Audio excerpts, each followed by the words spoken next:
Hello, I'm going to show you tonight how to lock off your stitches using a cover stitch machine. Most cover stitch machines or cover hem, cover seam machines, more widely known as a cover stitch machine, most of them come as a 2 or 3 needle. This is a 3 needle machine. It's a Janome coverpro 2000 CPX.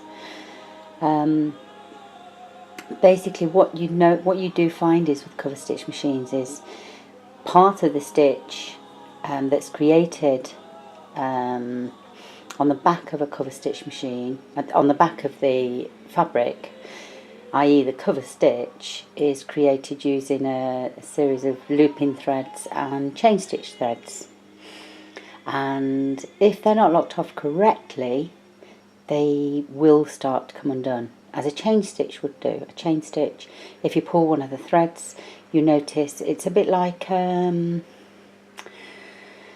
you buy a sack of potatoes and they are actually done up by a chain stitch at the top. You pull one thread and the whole lot just comes apart easily without you having to rip and tear at it. Well, it's basically the same type of stitch that a cover stitch uses. If you were to use, say, just the looper thread and one needle thread, it will create a chain stitch, and it's easily undone by just pulling one thread. Some people use a chain stitch to create like a basting stitch, a temporary stitch, because it's easily pulled undone rather than having to use a seam ripper.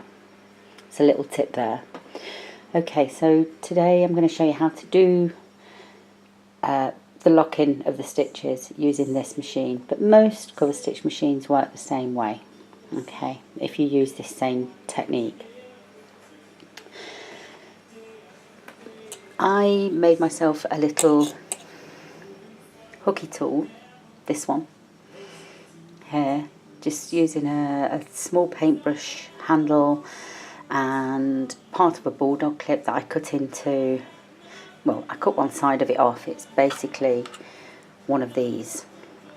Okay, and I trimmed the tool to make it into a hook, because it works absolutely brilliantly for what I use it for, and that creates a little hook. I drilled the top part of the wood and then stuck the pin into the wood with a bit of super glue, and it works perfectly. But I'll show you with tweezers today, but that's ideal for what I'm going to show you tonight. Okay,